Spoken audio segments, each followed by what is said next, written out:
Avant de plonger dans cette histoire explosive, si vous êtes prêt à vibrer avec l'indignation et la quête de justice, laissez un 1 en commentaire et abonnez-vous à la chaîne. Si vous n'êtes pas convaincu, un simple like nous fera sourire. Et surtout, restez jusqu'à la fin pour une révélation choc qui vous laissera sans voix. Dans la chaleur écrasante d'un midi d'août en Provence sur l'autoroute D57, une tempête d'injustice éclate. Élodie Dubois, une générale de l'armée française d'origine maghrébine, commande respect et autorité avec plus de 2000 soldats sous ses ordres. Mais ce jour-là, son destin bascule sous le regard haineux de Pierre Lefebvre, un officier de police local rongé par le racisme.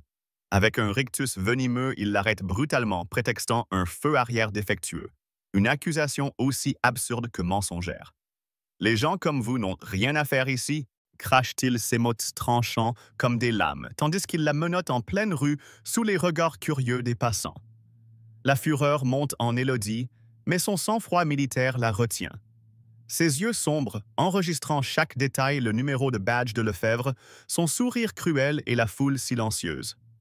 Dans un twist inattendu, une caméra cachée dans sa voiture installée pour des raisons de sécurité militaire capture l'intégralité de l'altercation. Y compris un murmure de Lefebvre à son collègue « On va lui faire regretter d'être venu ». Cette vidéo, un secret qu'Élodie garde précieusement, devient une arme explosive. Son indignation brûle non pas pour elle seule, mais pour tous ceux écrasés par ce système corrompu. Cette arrestation n'est pas un incident isolé, c'est le début d'une croisade contre une machine d'injustice qui broie les âmes. Élodie ne pliera pas. Sa colère froide et calculée promet de tout changer. La colère d'Élodie Dubois, générale d'origine maghrébine menottée sous le soleil brûlant de Provence, ne s'éteint pas. Alors que l'humiliation de son arrestation par Pierre Lefebvre résonne encore sa fureur, se transforme en une détermination froide et implacable. Dans la cellule froide du commissariat de la petite ville provençale Élodie, loin de plier sous le poids de l'injustice, aiguise son esprit comme une lame. Chaque mot raciste de Lefebvre, « Les gens comme vous n'ont rien à faire ici », s'enfonce dans sa mémoire. Mais au lieu de la briser ses paroles, attisent une rage silencieuse, une tempête contenue prête à éclater. Elle refuse de céder à la provocation, son regard perçant, scrute chaque détail, le badge de Lefebvre, NDEG 4723, son rictus narquois, le cliquetis des menottes et même la poussière sur les caméras de surveillance désuètes du commissariat. Elle sait que ce n'est pas un simple abus de pouvoir, mais le rouage d'une machine bien huilée conçue pour écraser ceux qui, comme elle, osent défier le statu quo. Dans l'obscurité de sa cellule, Élodie ne reste pas passive. Ses années de commandement militaire lui ont appris à transformer l'adversité en stratégie. Assise sur une chaise métallique, elle observe les allées et venues des gardiens. Elle note leurs horaires, leurs regards fuyants et surtout l'absence de protocole légal. Un détail la frappe. Un registre d'entrée posé négligemment sur le bureau du gardien contient des lignes raturées à la hâte. En se penchant discrètement lors d'un transfert, elle aperçoit son nom suivi d'une accusation fabriquée « Résistance à l'autorité, comportement non coopératif ». Mais un élément nouveau inattendu surgit comme une étincelle dans cette obscurité oppressante. Un message gravé sous la table de sa cellule à peine visible, écrit dans une encre effacée. Il mentent. Cherche les archives. Ah, ce graffiti laissé par un ancien détenu devient une piste, une lueur d'espoir dans son combat. Qui est cette « un allié oublié, une victime du même système ». Cette découverte galvanise Élodie, transformant sa colère en une quête obsessionnelle pour la vérité. Elle refuse de signer le procès-verbal que Lefebvre lui présente avec un sourire sournois. « Ça signe et tu seras libre demain », murmure-t-il, son ton mielleux, cachant une menace à peine voilée. Mais Élodie, les poings serrés, le fixe droit dans les yeux. « Je ne signe rien que je n'ai fait », répond-elle, sa voix basse mais tranchante, comme une lame qui coupe le silence. Chaque mot est un défi, une déclaration de guerre contre un système qui croit pouvoir la réduire au silence. Lefebvre, déstabilisé par son calme, perd son assurance. Il s'attendait à de la peur, à des supplications, mais Élodie, avec son port de tête altier et son regard d'acier, incarne une force qu'il ne comprend pas. Elle mémorise chaque détail, les initiales sur son badge, la façon dont il ajuste nerveusement son col et les chuchotements de ses collègues dans le couloir. Ces hommes pensent avoir le contrôle, mais ils ignorent qu'ils viennent de déclencher une tempête. Dans un rebondissement audacieux, Elodie utilise un stratagème militaire appris sur le terrain, elle feint la résignation. Lors d'un interrogatoire, elle baisse légèrement la tête, laissant croire à Lefebvre qu'il l'a brisée. Mais en réalité, elle analyse. Une caméra dans le coin de la pièce censée enregistrer est mal alignée, son voyant éteint. Un gardien distrait laisse tomber un trousseau de clés près de la porte. Elodie note mentalement sa position, calculant déjà comment accéder aux archives du commissariat. Elle sait que les preuves de son innocence et de la corruption de Lefebvre se trouvent là dans des dossiers soigneusement falsifiés. Sa colère, loin de l'aveugler, devient une arme. Elle se souvient d'une vieille leçon de son mentor à l'école militaire. La rage est un feu. Laisse-la te consumer et tu perds. Maîtrise-la et tu deviens invincible. Un soir, alors que la lumière blafarde de la cellule vacille, Elodie découvre un autre indice, une note glissée sous son plateau repas, écrite à l'encre invisible révélée seulement sous la chaleur de ses doigts. Cherche la salle des archives casier 17B. Ce message risqué et anonyme semble venir de l'intérieur du commissariat. Un gardien ou un employé ayant vu trop d'injustice. Cette révélation fait monter sa fureur à un niveau incandescent. Elle n'est pas seule. Quelqu'un dans l'ombre croit en sa lutte.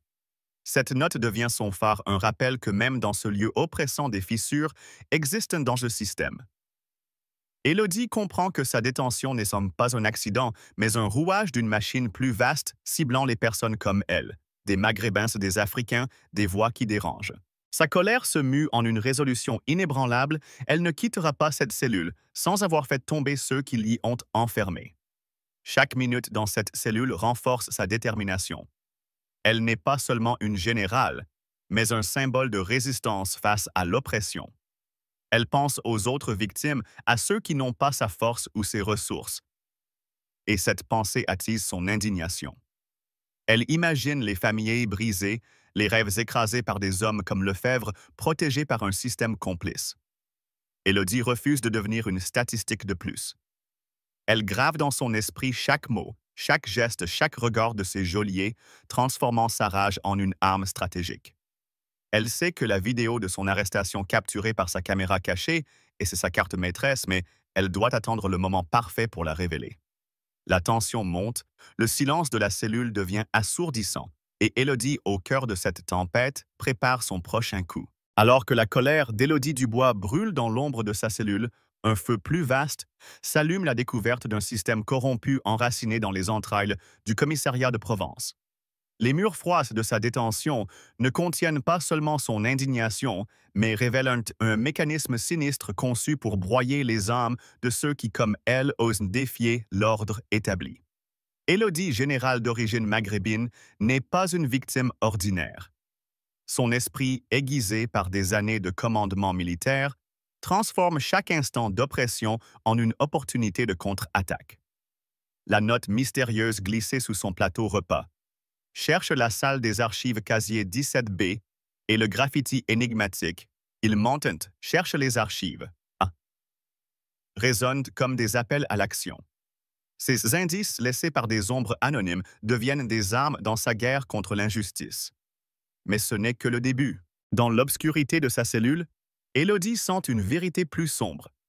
Son arrestation n'est pas un hasard, mais un rouage d'une machine qui cible systématiquement les personnes de couleur, particulièrement celles d'origine nord-africaine, pour les réduire au silence. Enfermée dans cette cage de béton, Elodie commence à assembler les pièces du puzzle. Lors d'un transfert vers une salle d'interrogatoire, elle remarque une pile de dossiers abandonnés dans un couloir mal éclairé. En feignant un malaise, elle s'effondre près du bureau, saisissant l'occasion pour jeter un coup d'œil.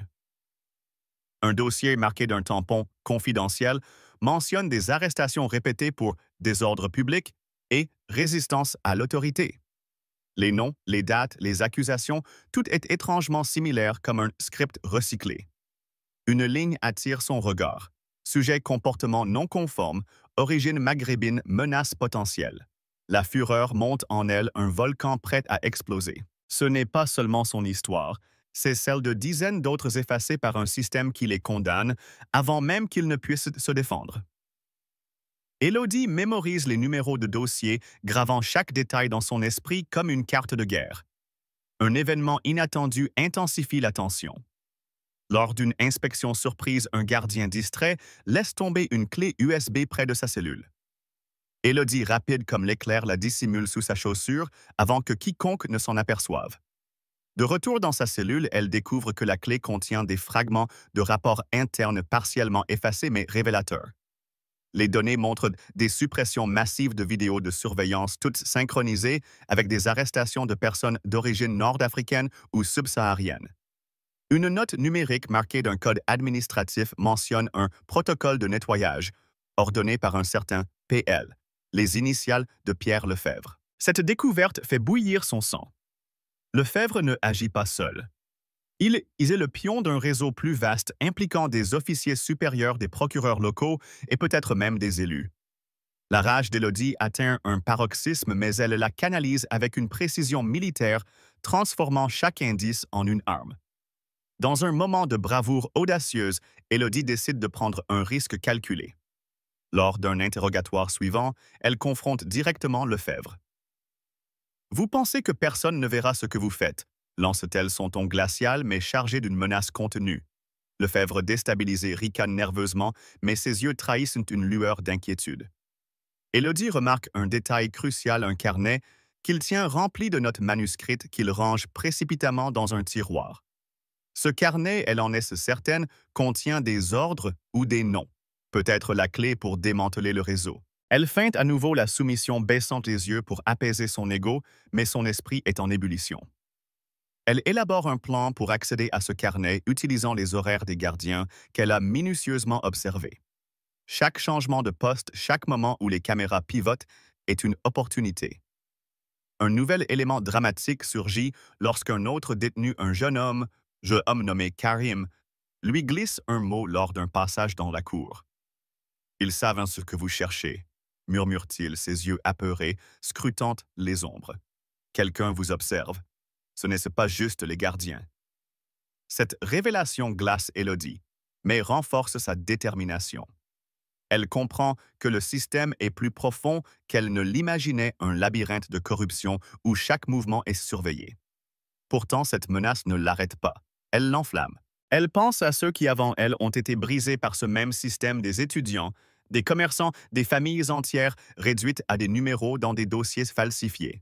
Sa colère devient une force motrice, un cri silencieux pour tous ceux qui n'ont pas eu la chance de se battre. Élodie commence à cartographier mentalement le réseau de corruption. Elle relie les indices, les dossiers falsifiés, les caméras désactivées, les initiales de Lefebvre, et maintenant, cette surveillance inquiétante. Elle sait que la clé USB et le carnet de Lefebvre sont ses meilleures armes, mais elle doit agir vite. Chaque jour passé en détention est un jour où le système peut effacer davantage de preuves. Dans un moment de tension extrême, elle utilise un bout de métal trouvé sous son lit pour graver un message sur le mur à l'abri des regards. La vérité ne meurt pas. Ce geste presque rituel est un serment à elle-même et à ceux qui viendront après. Élodie n'est plus seulement une générale. Elle est une guerrière dans une bataille où chaque indice est une munition, chaque seconde une chance de renverser un système pourri jusqu'à la moelle. Alors que les murs du commissariat de Provence semblaient vouloir étouffer la vérité. Élodie Dubois, galvanisée par la découverte d'un réseau de corruption, trouve des alliés dans l'ombre. La clé USB dérobée et le message gravé sous sa table, « La vérité ne meurt pas », sont devenus des flammes attisant sa colère. Mais c'est dans l'union avec ceux qui partagent sa quête que sa rage prend une nouvelle dimension. Loin de se contenter de sa propre survie, Élodie comprend que son combat dépasse son cas personnel, c'est une croisade pour toutes les voix réduites au silence par un système qui prospère sur l'injustice. Chaque indice, les dossiers falsifiés, les caméras désactivées, les murmures de Karim sur une surveillance accrue, renforcent sa détermination à faire tomber ce réseau de corruption. Mais seule même une générale de son envergure ne peut déraciner un mal si profondément ancré.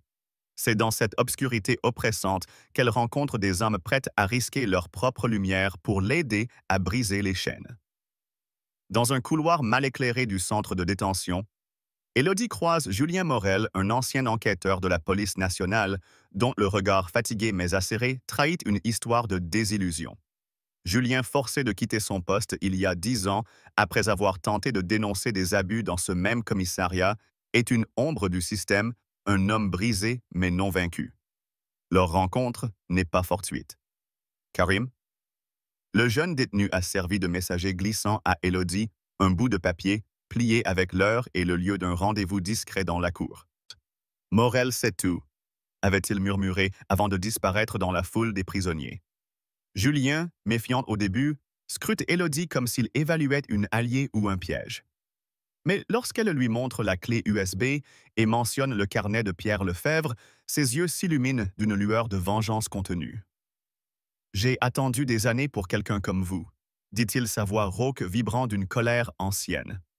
Ensemble, ils forment une alliance improbable, un pacte scellé par une indignation partagée contre un système qui les a tous deux trahis. Un rebondissement inattendu surgit lorsque Élodie, lors d'une corvée dans la buanderie du centre, découvre un vieux carnet dissimulé dans une pile de linge sale marqué d'un symbole discret, un cercle barré signe d'une résistance secrète. À l'intérieur des notes codées, détaillant des noms, des dates et des ordres de falsification de rapports signés d'initiales variées, dont PL. Ce carnet, visiblement abandonné par un employé ayant changé de camp, est une mine d'or. Mais sa découverte est aussi un danger. Un gardien alerté par un bruit s'approche, forçant Élodie à cacher le carnet dans sa manche en un éclair. Son cœur bat à tout rompre la fureur, montant face à l'audace de ce système qui opère en plein jour sous des masques d'autorité. Julien, informé de cette trouvaille, révèle qu'il possède encore des contacts dans l'ombre, une ancienne journaliste, Sophie Garnier, qui a failli perdre sa carrière en enquêtant sur des affaires similaires à Marseille. Sophie, désormais en freelance, vit dans une maison discrète en périphérie où elle conserve des archives interdites, photos, enregistrements et témoignages de victimes oubliées. Élodie et Julien orchestrent un plan audacieux pour transmettre ces preuves à Sophie. Dans un moment de tension extrême, Élodie profite d'une inspection de routine pour glisser le carnet à Karim, qui, malgré sa peur, accepte de le faire sortir via un livreur de provisions travaillant pour le centre. Chaque seconde de cette opération est un pari risqué. Un gardien trop curieux, une caméra mal alignée, ou un traître parmi les détenus pourrait tout faire échouer. La rage d'Élodie atteint un sommet lorsqu'elle apprend par un message codé de Sophie que le carnet contient des preuves liant Lefebvre à un procureur local, un homme influent, connu pour ses discours populistes dans les médias provençaux. Cette révélation la consume. Non seulement Lefebvre a sali son honneur, mais il est le rouage d'une machine qui a brisé des vies entières, des familles déchirées, des carrières anéanties, uniquement à cause de leur origine. Un nouvel élément dramatique surgit lorsque Sophie, en fouillant ses archives, découvre un enregistrement audio clandestin capturé par un ancien collègue infiltré. On y entend Lefebvre discuter avec un supérieur riant de la facilité avec laquelle il nettoie les dossiers des indésirables. « Une maghrébine de trop, on l'a fait serre », dit-il, inconscient que ses paroles sont enregistrées. Cet audio, bien que flou, est une bombe à retardement. Élodie, en l'écoutant, via un vieux baladeur passé en contrebande par Julien, sent une fureur incandescente monter en elle. Chaque mot de Lefebvre est une insulte à sa dignité, à celle de sa communauté, à toutes les victimes invisibles de ce système. Elle serre les poings, ses ongles s'enfonçant dans ses paumes, mais son visage reste impassible. Elle sait que cet enregistrement combiné au carnet et à la clé USB pourrait faire tomber non seulement Lefebvre, mais tout le réseau. Julien, Sophie et Élodie forment un triumvirat improbable, uni par une colère partagée et une soif de justice. Ils comprennent que chaque pièce du puzzle, le carnet, l'audio, les dossiers falsifiés, doit être protégée à tout prix. Dans l'ombre, Élodie utilise ses compétences militaires pour organiser leurs actions comme une opération de terrain code signaux et mouvements discrets. Mais le danger rôde. Karim, leur messager, est soudainement transféré dans une autre aile, un mouvement suspect qui sent la trahison. Élodie, consumée par une rage froide, jure de ne pas laisser ce système l'emporter. Elle pense à ceux qui l'ont précédé, à ceux qui n'ont pas eu la chance de trouver des alliés comme Julien ou Sophie. Sa colère n'est plus seulement personnelle. Elle est devenue le cri d'une communauté entière, un hurlement silencieux contre un système qui prospère sur le silence des opprimés. Alors que l'alliance improbable d'Élodie Dubois, Julien Morel et Sophie Garnier commence à faire trembler les fondations du système corrompu de Provence, la bataille juridique devient une guerre ouverte. Les preuves accablantes, le carnet codé l'enregistrement audio clandestin, la clé USB révélant les falsifications, sont des armes prêtes à frapper. Mais Élodie, galvanisée par une colère incandescente, sait que ces fragments de vérité ne suffisent pas. Pour démanteler un réseau qui opprime depuis des décennies, elle doit porter son combat devant la justice, là où les masques de l'autorité tombent, où les mensonges de Pierre Lefebvre seront exposés au grand jour. Dans l'ombre du centre de détention, où chaque pas est surveillé, Élodie transforme sa rage en une stratégie implacable, prête à affronter un tribunal qui, elle le sait, est déjà infiltré par les complices de ses bourreaux. Sa fureur, loin de l'aveugler, devient un phare dans la tempête, guidant chaque mouvement vers un seul objectif, la chute d'un système qui a brisé trop de vies. Dans une salle d'audience austère du palais de justice de Marseille, Élodie se tient droite, son uniforme militaire impeccable, ses épaulettes scintillant sous les néons froids. Le contraste est saisissant, une générale d'origine maghrébine, symbole de discipline et d'honneur face à Pierre Lefebvre, dont l'arrogance s'effrite sous le poids des regards. Mais un événement inattendu fait monter la tension, la veille du procès, une tentative d'intimidation éclate.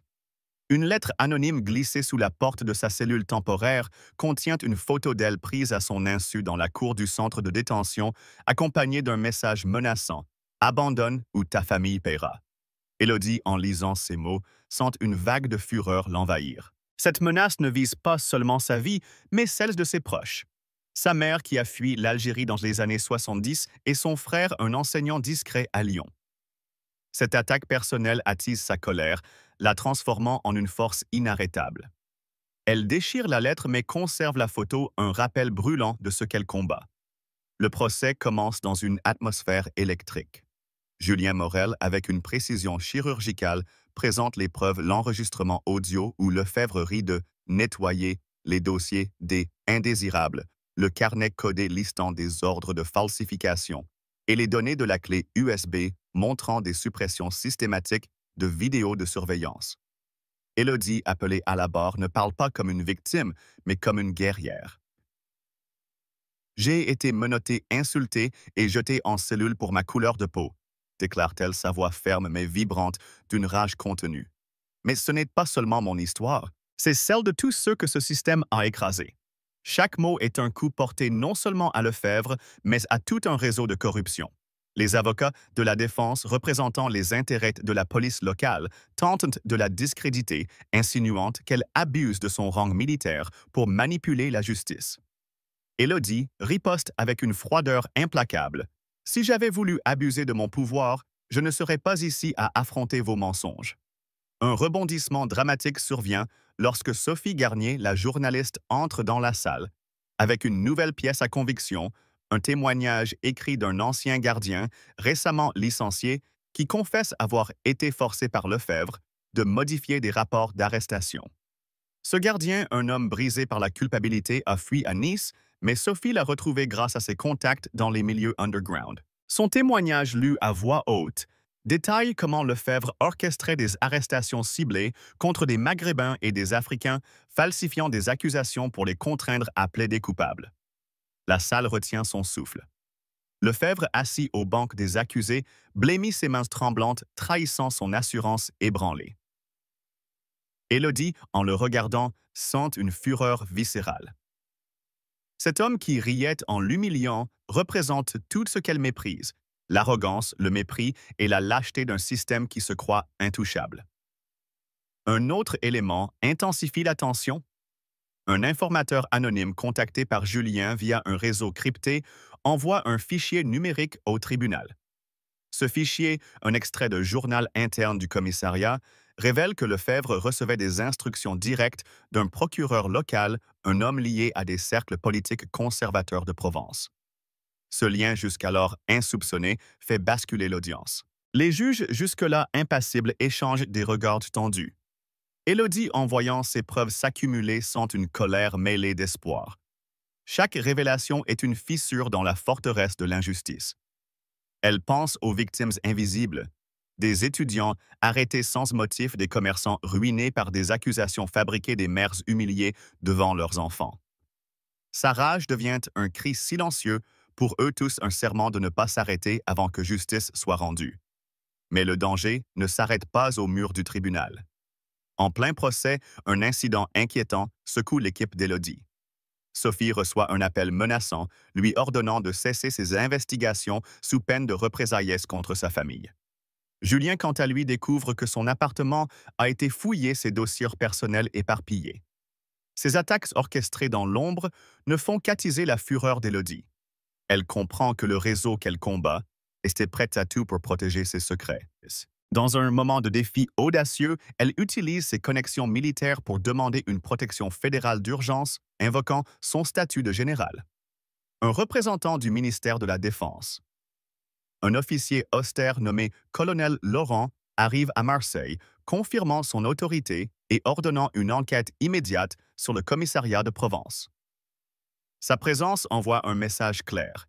Élodie n'est pas seule, et l'État ne tolérera pas cette corruption. Chaque jour du procès est une bataille.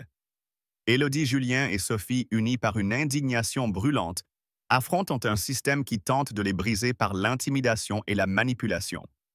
Mais leur colère collective est une force que même les puissants ne peuvent ignorer. Élodie, en regardant Lefebvre s'effondrer sous le poids des preuves, ne ressent ni triomphe ni pitié, seulement une détermination froide à poursuivre. Elle sait que ce combat ne concerne pas seulement sa liberté, mais celle de tous ceux que ce système a voulu effacer. Sa rage canalisée avec une précision militaire devient une arme invincible, prête à frapper au cœur de l'injustice. Alors que le tribunal de Marseille devient le théâtre d'une bataille juridique où Élodie Dubois expose les mensonges de Pierre Lefebvre et de son réseau corrompu, l'onde de choc de son combat se propage au-delà des murs de la salle d'audience. La colère d'Élodie, forgée dans l'humiliation de son arrestation et nourrie par les révélations, le carnet codé, l'enregistrement audio accablant, le témoignage d'un gardien repenti, ne se limite plus à un affrontement personnel. Elle devient un cri de ralliement, une tempête qui secoue la société provençale et au-delà. Chaque pièce à conviction présentée au procès est une flèche visant le cœur d'un système qui a prospéré dans l'ombre, écrasant les voix des Maghrébins, des Africains et de tous ceux qui osent non défier son autorité. Mais ce combat, loin de rester confiné aux salles d'audience, enflamme les rues, les réseaux sociaux et les consciences, transformant Élodie en un symbole de résistance face à l'injustice systémique. Sa rage canalisée, avec une précision militaire, devient une arme qui menace de faire s'effondrer un édifice bâti sur des décennies de silence. Dans les rues de Marseille, l'indignation éclate comme un incendie. Des manifestations pacifiques organisées par des associations de défense des droits humains envahissent la Canebière, brandissant des pancartes avec des slogans tels que « Justice pour Élodie » et « Non à la discrimination ». Mais un événement inattendu intensifie la tension. Une vidéo virale tournée par un passant, lors de l'arrestation d'Élodie, refait surface sur les réseaux sociaux. Cette vidéo, initialement supprimée par une plateforme sous pression, montre Lefebvre proférant des insultes raciales tout en menottant. Élodie, son rire cruel résonnant dans la chaleur provençale. La réapparition de cette vidéo partagée des milliers de fois sous le hashtag Vérité pour Élodie déclenche une vague de fureur collective. Les internautes scandalisés inondent les réseaux de témoignages similaires, des histoires de contrôle aux faciès d'arrestations abusives, de vies brisées par des accusations fabriquées. Élodie, en apprenant cette mobilisation depuis sa cellule temporaire, sent une colère brûlante monter en elle. Ses voix longtemps étouffées sont désormais un cœur qui amplifie son combat. Un rebondissement dramatique surgit lorsque des médias conservateurs locaux, liés à des figures politiques influentes, lancent une campagne de désinformation. Des articles publiés dans des journaux comme La Provence Libre accusent Élodie d'exploiter son statut de général pour manipuler l'opinion publique, la dépeignant comme une agitatrice cherchant à semer le chaos. Une émission télévisée populiste va jusqu'à diffuser une interview truquée où un prétendu ancien collègue militaire critique son arrogance et son mépris des autorités locales. Ces attaques orchestrées pour discréditer son combat attisent donc la fureur d'Élodie. Chaque mot mensonger est une insulte non seulement à elle, mais à toutes les victimes du système qu'elle représente. Dans un geste audacieux, elle rédige une lettre ouverte transmise par Sophie Garnier à Mediapart, où elle déclare « Ils veulent me faire taire en salissant mon nom, mais je ne combatte pas pour moi. Je combats pour ceux qu'ils ont voulu effacer. » Cette lettre lue par des millions devient un manifeste, un cri de guerre qui résonne dans tout le pays. Un nouvel élément de suspense émerge lorsque Julien Morel découvre que des documents cruciaux stockés dans un serveur sécurisé du ministère de la Défense ont été piratés. Les strass mènent à un réseau informatique lié à la mairie d'une ville voisine, un bastion politique soutenant Lefebvre. Cette tentative de sabotage visant à effacer les preuves numériques du procès met Élodie hors d'elle. Elle imagine les visages de ceux qui, avant elle, ont été réduits au silence par de telles manipulations des étudiants arrêtés pour des motifs futiles, des familles séparées par des accusations mensongères. Sa rage atteint un sommet, mais elle la transforme en action. Avec l'aide du colonel Laurent, elle obtient un accès d'urgence à une unité spéciale de cybersécurité militaire qui restaure les données piratées et identifie l'adresse IP du pirate, un employé municipal lié à un conseiller de Lefebvre. Cette découverte révélée en pleine audience fait vaciller les avocats de la défense, dont les arguments s'effritent face à l'évidence. Les manifestations prennent une ampleur nationale touchant Paris, Lyon et Toulouse.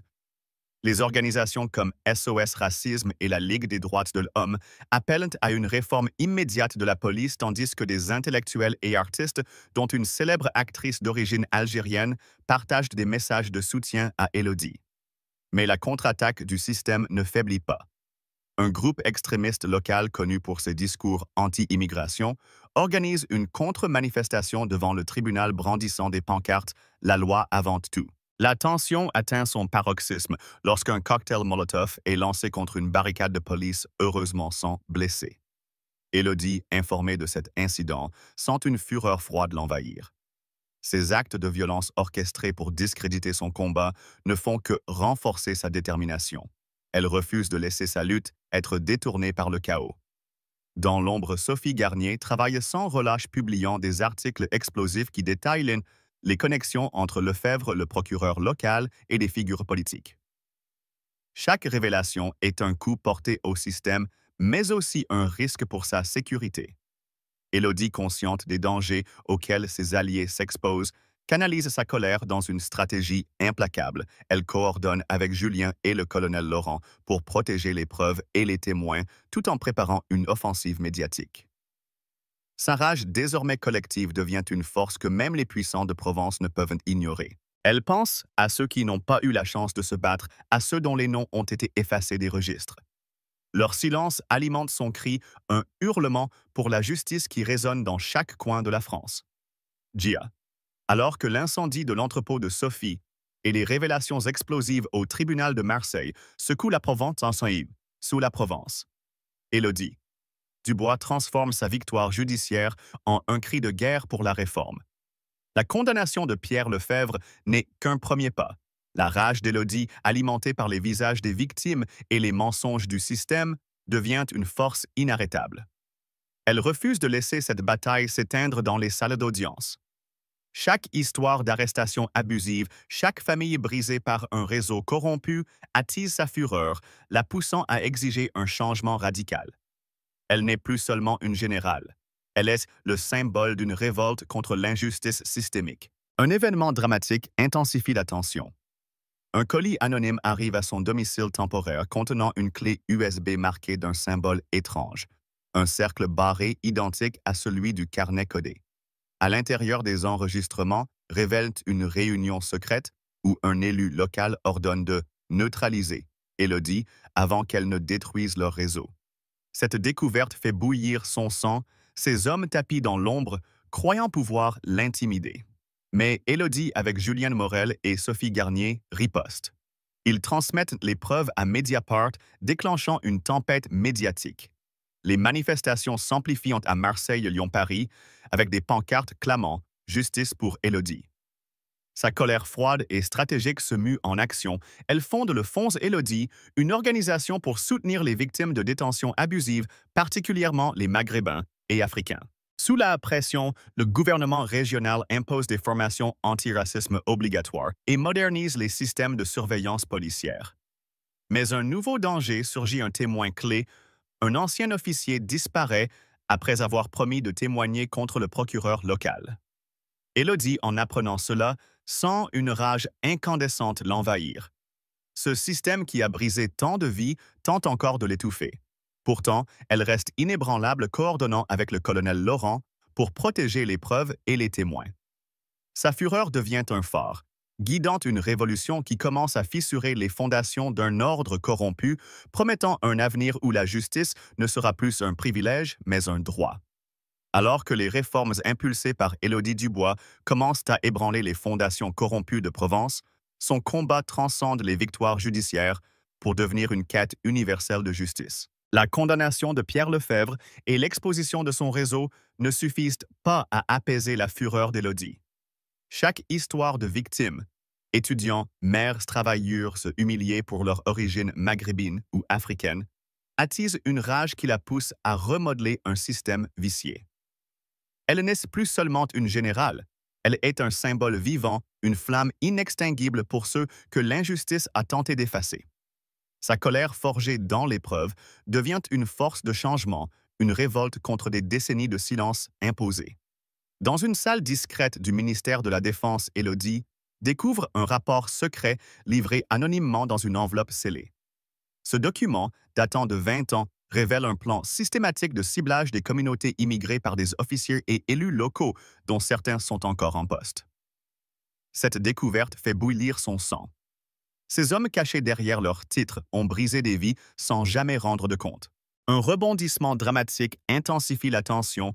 Une tentative de sabotage informatique vise à effacer ce rapport des serveurs fédéraux. Grâce au colonel Laurent, les données sont sauvées, mais l'attaque trahit l'ampleur du réseau adverse. Élodie, en apprenant cette trahison, sent une fureur glaciale l'envahir. Elle pense aux victimes sans voix, aux familles déchirées et jure de faire tomber ces puissants. Elle intensifie son action à travers le Fonds Élodie, soutenant les victimes avec des avocats et des psychologues, tout en plaidant pour des réformes caméras obligatoires, comités de surveillance indépendants, sanctions pour abus de pouvoir. Mais un danger surgit une nuit. Une voiture banalisée la suit, son conducteur arborant un tatouage en cercle barré, symbole du réseau de Lefebvre. Cette menace ravive sa rage.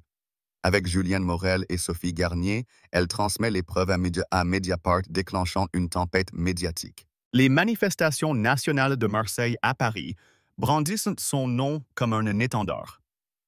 Élodie, dans une déclaration vibrante, proclame « La justice n'est pas une récompense, c'est un droit ». Sa colère, désormais collective, devient une révolution, un cri pour un avenir où personne ne sera réduit au silence.